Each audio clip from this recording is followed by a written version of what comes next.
នេះគឺជា Solar Power Bank Power Bank នេះមានទំហំថ្មរហូតដល់ទៅ 40,000 mAh មានបច្ចេកវិទ្យាសាកលឿនហើយតម្លៃរបស់វានឹងគឺត្រឹមតែ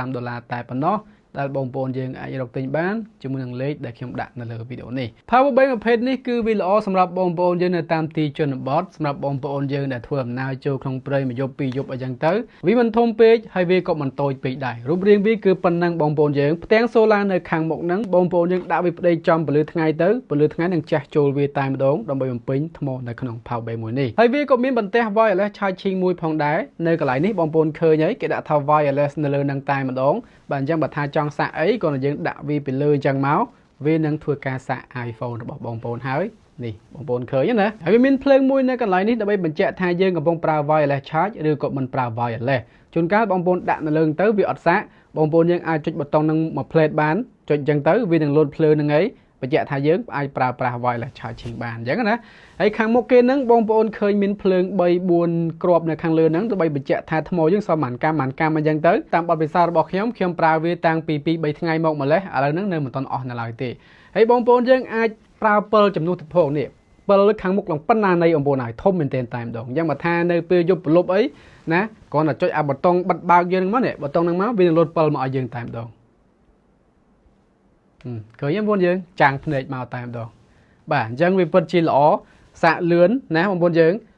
ប្រើបានជាមួយនឹងទូរស័ព្ទដៃ Android iPhone អីគ្រប់ម៉ាកគ្រប់ម៉ូតណាហើយវាជាប្រភេទ Solar ទៀតផងហើយភ្លើងវាអាចសេរីអហ្វិចបានទៀតណាចង់ញាក់ចង់រំថងបាសថងអីទៅគឺអត់បញ្ហាទេឥ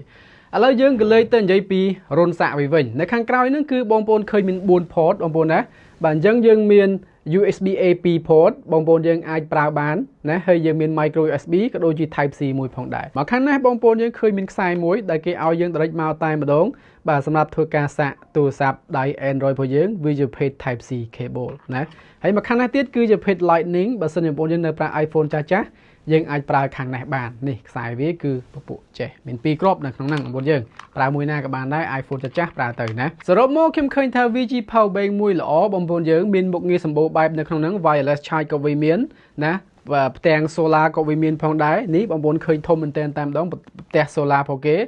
ហើយបងប្អូនយើងអាចប្រើបានយូរដូចខ្ញុំបាននិយាយអញ្ចឹង40,000 million ampere ម៉ោងអញ្ចឹងធំមែនតើតែម្ដងបងប្អូនយើងហើយបងប្អូនយើងអាចប្រើបានមានពិលមានអីភ្ជាប់ជាមួយអញ្ចឹងទៅនេះខាងក្រោយហ្នឹងមកសិតនៅលើហ្នឹងតែម្ដងបងប្អូនយើងក្នុងកញ្ចប់ថវិកា